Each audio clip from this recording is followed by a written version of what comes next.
आप सभी को वंदे मातरम। इस वीडियो में हम प्रेमचंद की बेहद प्रसिद्ध बड़े घर की बेटी कहानी सुनेंगे।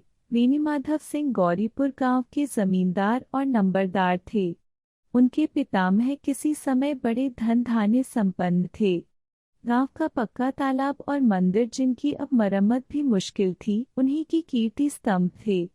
कहते हैं, इस दरवाजे पर हाथी झूमता था। अब उसकी जगह एक बूढ़ी भैंस थी, जिसके शरीर में अस्थि पंजर के सिवा और कुछ शेष न रहा था, पर दूध शायद बहुत देती थी, क्योंकि एक न एक आदमी हाड़ी लिए उसके सिर पर सवार ही रहता था। वेणुमाधव सिंह अपनी आधी से अधिक संपत्ति वकीलों को भेंट कर चुके थे। उनकी वर्तमान आय 1000 रुपये वार्षिक से अधिक न थी। ठाकुर साहब के 2 बेटे थे। बड़े का नाम श्रीकंठ सिंह था। उसने बहुत दिनों के परिश्रम और उद्योग के बाद B.A. की डिग्री प्राप्त की थी। अब एक दफ्तर में नौकर था। छोटा लड़का लाल बिहारी सिंह दोहरे पदन का सजीला जवान था। भरा हुआ मुखड़ा, चौड़ी छाती। भैंस का 2 सेर ताजा दूध वह उठकर सवेरे पी जाता था। श्रीकंठ सिंह की दशा बिल्कुल विपरीत थी। इन नेत्र प्रिय गुणों को उन्होंने इन्हीं 2 अक्षरों पर न्योछावर कर दिया था।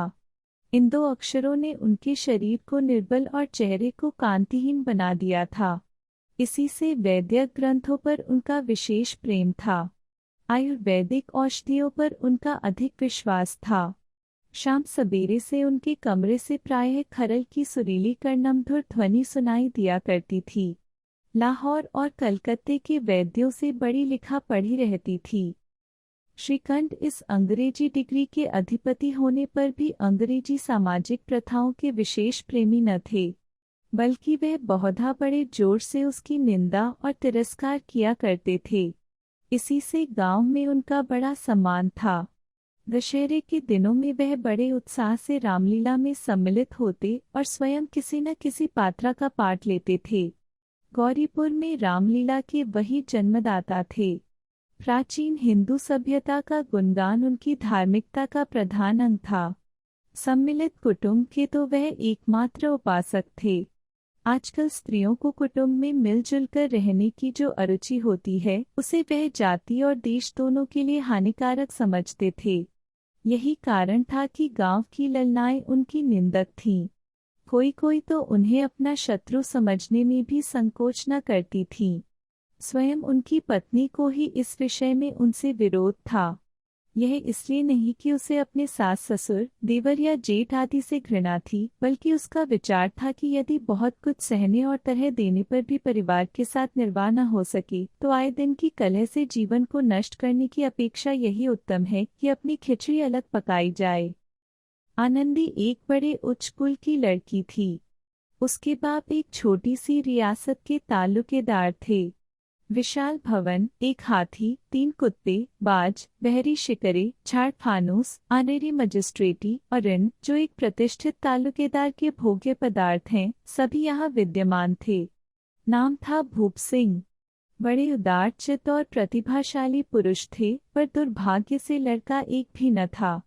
7 लड़कियां हुई और दैवयोग से सबकी सब जीवित रहीं। पहली उमंग में तो उन्होंने 3 ब्याह दिल खोल कर किए, पर 15-20 हजार रुपयों का कर्ज सिर पर हो गया तो आंखें खुली, हाथ समेट लिया। आनंदी चौथी लड़की थी। वह अपनी सब बहनों से अधिक रूपवती और गुणवती थी। इससे ठाकुर भूप सिंह उसे बहुत प्यार करते थे। सुंदर संतान को कदाचित उसके माता पिता भी अधिक चाहते हैं।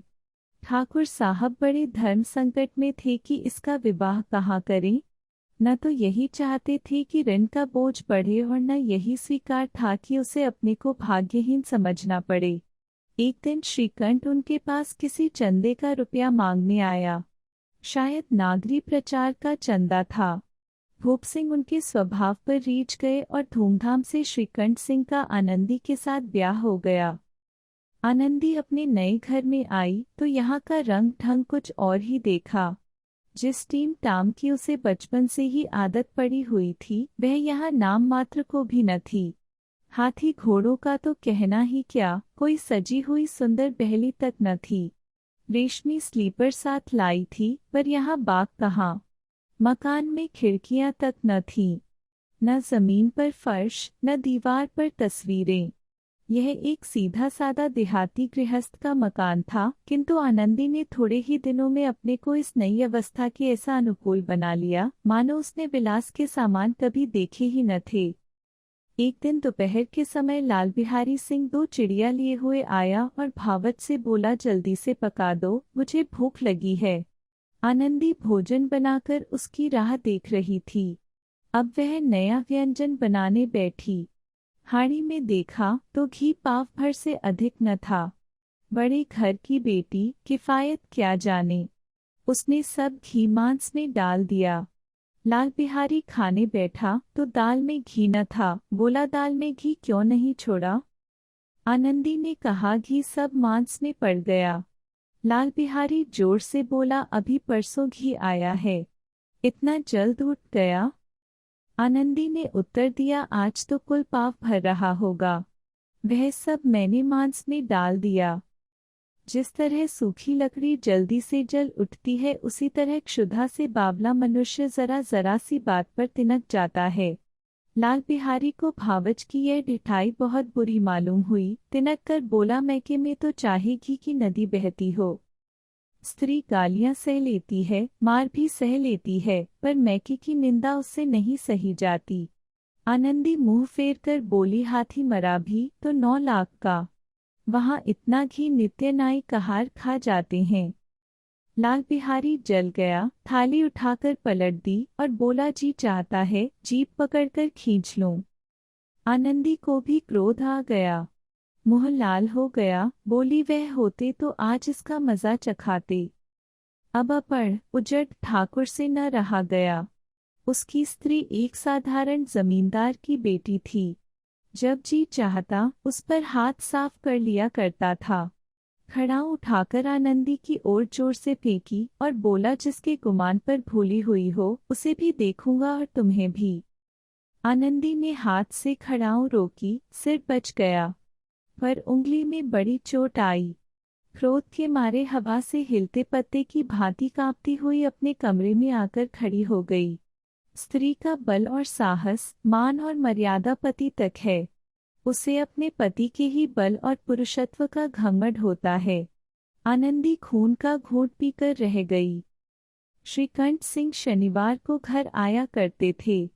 बृहस्पति को यह घटना हुई थी। 2 दिन तक आनंदी को भवन में रही, न कुछ खाया न पिया, उनकी बाट देखती रही। अंत में शनिवार को वह नियमानुकूल संध्या समय घर आए और बाहर बैठकर कुछ इधर उधर की बातें, कुछ देशकाल संबंधी समाचार तथा कुछ नए मुकदमों आदि की चर्चा करने लगे। यह वार्तालाप 10 बजे रात तक होता रहा। गांव के भद्र पुरुषों को इन बातों में ऐसा आनंद मिलता था कि खाने पीने की भी सुधि न रहती थी। श्रीकंठ को पिंड छुड़ाना मुश्किल हो जाता था। ये 2-3 घंटे आनंदी ने बड़े कष्ट से काटे। किसी तरह भोजन का समय आया। पंचायत उठी। एकांत हुआ तो लाल बिहारी ने कहा, भैया आप जरा भाभी को समझा दीजिएगा कि मुंह संभालकर बातचीत किया करें, नहीं तो एक दिन अनर्थ हो जाएगा। वेणुमाधव सिंह ने बेटे की ओर से साक्षी दी, हाँ, बहु बेटियों का यह स्वभाव अच्छा नहीं कि मर्दों के मुंह लगे। लाल बिहारी, वह बड़े घर की बेटी हैं, तो हम भी कोई कुर्मी कहार नहीं हैं। श्रीकंठ ने चिंतित स्वर से पूछा, आखिर बात क्या हुई? लाल बिहारी ने कहा, कुछ भी नहीं, यूं ही आप उलझ पड़ी। मैके के सामने हम लोगों को कुछ समझती ही नहीं। श्रीकंठ खा पी कर आनंदी के पास गए। वह भरी बैठी थी। यह हजरत भी कुछ तीखे थे। आनंदी ने पूछा, चित्त तो प्रसन्न है? श्रीकंठ बोले, बहुत प्रसन्न है, पर तुमने आजकल घर में यह क्या उपद्रव मचा रखा है? आनंदी की त्योरियों पर बल पड़ गए। झुंझलाहट के मारे बदन में ज्वाला सी दहक उठी। बोली, जिसने तुमसे यह आग लगाई है उसे पाऊं तो मुंह झुलस दूं। श्रीकंठ, इतनी गर्म क्यों होती हो, बात तो कहो। आनंदी, क्या कहूँ, यह मेरे भाग्य का फेर है। नहीं तो गवार छोकरा जिसको चपरासगिरी करने का भी शौर नहीं, मुझे खड़ाओं से मारकर यूं न अकड़ता। श्रीकंठ, सब हाल साफ साफ कहो तो मालूम हो। मुझे तो कुछ पता नहीं। आनंदी, परसों तुम्हारे लाडले भाई ने मुझसे मांस पकाने को कहा। घी हांडी में पाव भर से अधिक न था। वह सब मैंने मांस में डाल दिया। जब खाने बैठा तो कहने लगा, दाल में घी क्यों नहीं है। बस इसी पर मेरे मैके को बुरा भला कहने लगा। मुझसे न रहा गया। मैंने कहा कि वहाँ इतना घी तो नाई कहार खा जाते हैं और किसी को जान भी नहीं पड़ता। बस इतनी सी बात पर इस अन्यायी ने मुझ पर खड़ाऊं फेंक मारी। यदि हाथ से न रोक लूं तो सिर फट जाए। उसी से पूछो मैंने जो कुछ कहा है वह सच है या झूठ। श्रीकंठ की आंखें लाल हो गईं। बोले, यहाँ तक हो गया इस छोकरे का यह साहस। आनंदी स्त्रियों के स्वभावानुसार रोने लगी, क्योंकि आंसू उनकी पलकों पर रहते हैं। श्रीकंठ बड़े धैर्यवान और शंगात पुरुष थे। उन्हें कदाचित ही कभी क्रोध आता था। स्त्रियों के आंसू पुरुषों की क्रोधाग्नि भड़काने में तेल का काम देते हैं। रात भर करवटें बदलते रहे। उद्विग्नता के कारण पलक तक नहीं झपकी। प्रातःकाल अपने बाप के पास जाकर बोले, दादा, अब इस घर में मेरा निबाह न होगा। इस तरह की विद्रोहपूर्ण बातें कहने पर श्रीकंठ ने कितनी ही बार अपने कई मित्रों को आड़े हाथों लिया था, परंतु दुर्भाग्य, आज उन्हें स्वयं वे ही बातें अपने मुंह से कहनी पड़ी। दूसरों को उपदेश देना भी कितना सहज है। वेणुमाधव सिंह घबरा उठे और बोले, क्यों? श्रीकंठ, इसलिए कि मुझे भी अपनी मान प्रतिष्ठा का कुछ विचार है। आपके घर में अब अन्याय और हठ का प्रकोप हो रहा है। जिनको बड़ों का आदर सम्मान करना चाहिए वे उनके सिर चढ़ते हैं। मैं दूसरे का नौकर ठहरा घर पर रहता नहीं। यहाँ मेरे पीछे स्त्रियों पर खड़ाओं और जूतों की बौछारें होती हैं। कड़ी बात तक चिंता नहीं। कोई एक की दो कह ले, वहाँ तक मैं सह सकता हूँ, किंतु यह कदापि नहीं हो सकता कि मेरे ऊपर लात घूंसे पड़े और मैं दम न मारूं। वेणुमाधव सिंह कुछ जवाब न दे सके। श्रीकंठ सदैव उनका आदर करते थे। उनके ऐसे तेवर देखकर बूढ़ा ठाकुर अवाक रह गया। केवल इतना ही बोला, बेटा, तुम बुद्धिमान होकर ऐसी बातें करते हो। स्त्रियां इस तरह घर का नाश कर देती हैं। उनको बहुत सिर चढ़ाना अच्छा नहीं। श्रीकंठ, इतना मैं जानता हूँ, आपके आशीर्वाद से ऐसा मूर्ख नहीं हूँ। आप स्वयं जानते हैं कि मेरे ही समझाने बुझाने से इसी गांव में कई घर संभल गए, पर जिस स्त्री की मान प्रतिष्ठा का ईश्वर के दरबार में उत्तरदाता हूँ, उसके प्रति ऐसा घोर अन्याय और पशुवत व्यवहार मुझे असह्य है। आप सच मानिए, मेरे लिए यही कुछ कम नहीं है कि लाल बिहारी को कुछ दंड नहीं देता। अब वेणुमाधव सिंह भी गरमाए। ऐसी बातें और न सुन सके। बोले, लाल बिहारी तुम्हारा भाई है। उससे जब कभी भूल चूक हो उसके कान पकड़ो। लेकिन श्रीकंठ, लाल बिहारी को मैं अब अपना भाई नहीं समझता।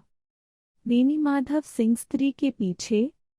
श्रीकंठ जी नहीं, उसकी क्रूरता और अविवेक के कारण। दोनों कुछ देर चुप रहे। ठाकुर साहब लड़के का क्रोध शांत करना चाहते थे, लेकिन यह नहीं स्वीकार करना चाहते थे कि लाल बिहारी ने कोई अनुचित काम किया है। इसी बीच में गांव के और कई सज्जन हुक्के चिलम के बहाने वहां आ बैठे। कई स्त्रियों ने जब यह सुना कि श्रीकंठ पत्नी के पीछे पिता से लड़ने को तैयार है तो उन्हें बड़ा हर्ष हुआ। दोनों पक्षों की मधुर वानियां सुनने के लिए उनकी आत्माएं तिलमिलाने लगीं। गांव में कुछ ऐसे कुटिल मनुष्य भी थे जो इस कुल की नीतिपूर्ण गति पर मन ही मन जलते थे। वे कहा करते थे, श्रीकंठ अपने बाप से दबता है इसीलिए वह दब्बू है। उसने विद्या पढ़ी इसलिए वह किताबों का कीड़ा है। वेणुमाधव सिंह उसकी सलाह के बिना कोई काम नहीं करते, यह उनकी मूर्खता है। इन महानुभावों की शुभकामनाएं आज पूरी होती दिखाई दी। कोई हुक्का पीने के बहाने और कोई लगान की रसीद दिखाने आकर बैठ गया। वेणुमाधव सिंह पुराने आदमी थे। इन भावों को ताड़ गए। उन्होंने निश्चय किया चाहे कुछ ही क्यों न हो, इन द्रोहियों को ताली बजाने का अवसर न दूंगा। तुरंत कोमल शब्दों में बोले, बेटा मैं तुमसे बाहर नहीं हूँ, तुम्हारा जो जी चाहे करो, अब तो लड़के से अपराध हो गया। इलाहाबाद का अनुभव रहित झल्लाया हुआ ग्रेजुएट इस बात को न समझ सका। उसे डिबेटिंग क्लब में अपनी बात पर अड़ने की आदत थी, इन हथकंडों की उसे क्या खबर। बाप ने जिस मतलब से बात पलटी थी वह उसकी समझ में न आई। बोला, लाल बिहारी के साथ अब इस घर में नहीं रह सकता। वेणुमाधव बेटा, बुद्धिमान लोग मूर्खों की बात पर ध्यान नहीं देते। वह 20 मच लड़का है, उससे जो कुछ भूल हुई उसे तुम बड़े होकर क्षमा करो। श्रीकंठ, उसकी इस दुष्टता को मैं कदापि नहीं सह सकता। या तो वही घर में रहेगा या मैं ही। आपको यदि वह अधिक प्यारा है तो मुझे विदा कीजिए, मैं अपना भार आप संभाल लूंगा। यदि मुझे रखना चाहते हैं तो उससे कहिए जहाँ चाहे चला जाए। बस यह मेरा अंतिम निश्चय है। लाल बिहारी सिंह दरवाजे की चौखट पर चुपचाप खड़ा बड़े भाई की बातें सुन रहा था। वह उनका बहुत आदर करता था। उसे कभी इतना साहस न हुआ था कि श्रीकंठ के सामने चारपाई पर बैठ जाए, हुक्का पी ले या पान खा ले। बाप का भी वह इतना मान न करता था। श्रीकंठ का भी उस पर हार्दिक स्नेह था। अपने होश में उन्होंने कभी उसे घुड़का तक न था। जब वह इलाहाबाद से आते तो उसके लिए कोई न कोई वस्तु अवश्य लाते। मुग्दर की जोड़ी उन्होंने ही बनवा दी थी। पिछले साल जब उसने अपने से ड्योढ़े जवान को नागपंचमी के दिन दंगल में पछाड़ दिया तो उन्होंने पुलकित होकर अखाड़े में ही जाकर उसे गले से लगा लिया था, 5 रुपए के पैसे लुटाए थे। ऐसे भाई के मुंह से आज ऐसी हृदय विदारक बात सुनकर लाल बिहारी को बड़ी ग्लानि हुई। वह फूट फूट कर रोने लगा। इसमें संदेह नहीं कि अपने किए पर पछता रहा था। भाई के आने से एक दिन पहले से उसकी छाती धड़कती थी कि देखूं भैया क्या कहते हैं। मैं उनके सम्मुख कैसे जाऊंगा, उनसे कैसे बोलूंगा, मेरी आंखें उनके सामने कैसे उठेंगी। उसने समझा था कि भैया मुझे बुलाकर समझा देंगे। इस आशा के विपरीत आज उसने उन्हें निर्दयता की मूर्ति बने हुए पाया। वह मूर्ख था, परंतु उसका मन कहता था कि भैया मेरे साथ अन्याय कर रहे हैं। यदि श्रीकंठ उसे अकेले में बुलाकर 2-4 बातें कह देते, इतना ही नहीं 2-4 तमाचे भी लगा देते तो कदाचित उसे इतना दुख न होता। पर भाई का यह कहना कि अब मैं इसकी सूरत नहीं देखना चाहता, लाल बिहारी से सहा न गया। वह रोता हुआ घर आया। कोठरी में जाकर कपड़े पहने, आंखें पोंछी, जिससे कोई यह न समझे कि रोता था। तब आनंदी के द्वार पर आकर बोला, भाभी, भैया ने निश्चय किया है कि वह मेरे साथ इस घर में न रहेंगे। अब वह मेरा मुंह नहीं देखना चाहते, इसलिए अब मैं जाता हूँ। उन्हें फिर मुंह न दिखाऊंगा।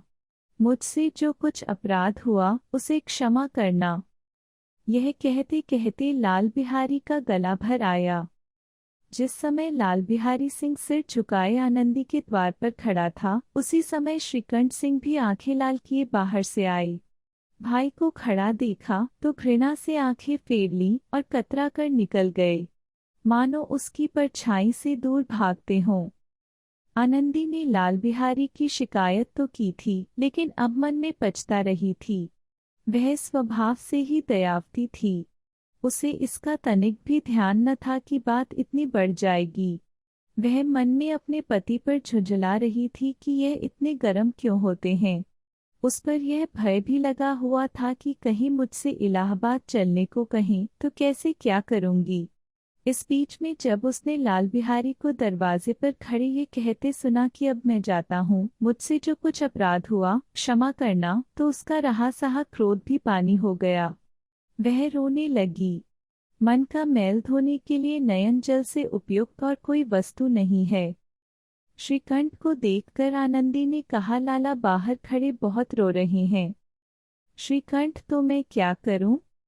आनंदी, भीतर बुला लो। मेरी जीभ में आग लगे। मैंने कहाँ से यह झगड़ा उठाया? श्रीकंठ, मैं न बुलाऊंगा।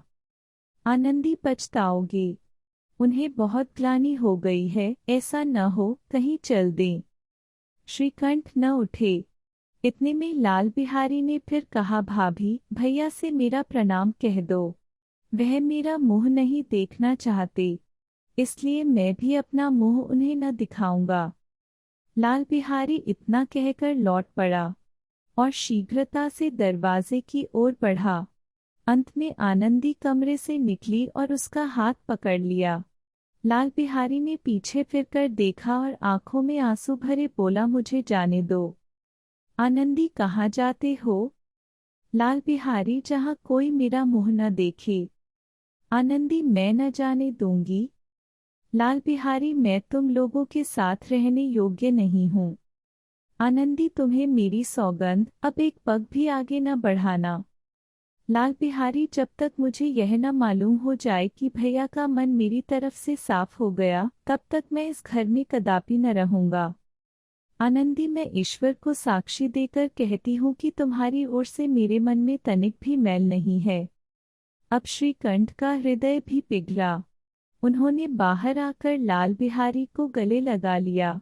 दोनों भाई खूब फूट फूट कर रोए। लाल बिहारी ने सिसकते हुए कहा, भैया अब कभी मत कहना कि तुम्हारा मुंह न देखूंगा। इसके सिवा आप जो दंड देंगे मैं सहर्ष स्वीकार करूंगा। श्रीकंठ ने कांपते हुए स्वर से कहा, लल्लू, इन बातों को बिल्कुल भूल जाओ। ईश्वर चाहेगा तो फिर ऐसा अवसर न आवेगा। वेणुमाधव सिंह बाहर से आ रहे थे। दोनों भाइयों को गले मिलते देखकर आनंद से पुलकित हो गए। बोल उठे, बड़े घर की बेटियां ऐसी ही होती हैं, बिगड़ता हुआ काम बना लेती हैं। गांव में जिसने यह वृत्तांत सुना, उसी ने इन शब्दों में आनंदी की उदारता को सराहा। बड़े घर की बेटियां ऐसी ही होती हैं। प्रेमचंद, तो ये था हमारा आज का बड़े घर की बेटी कहानी। आपको कैसे लगा हमें कमेंट में जरूर बताना। इसे लाइक करने, अपने दोस्तों के साथ जरूर शेयर करें और इस चैनल को जरूर सब्सक्राइब करें। धन्यवाद। मिलते हैं अगले वीडियो में। जय हिंद।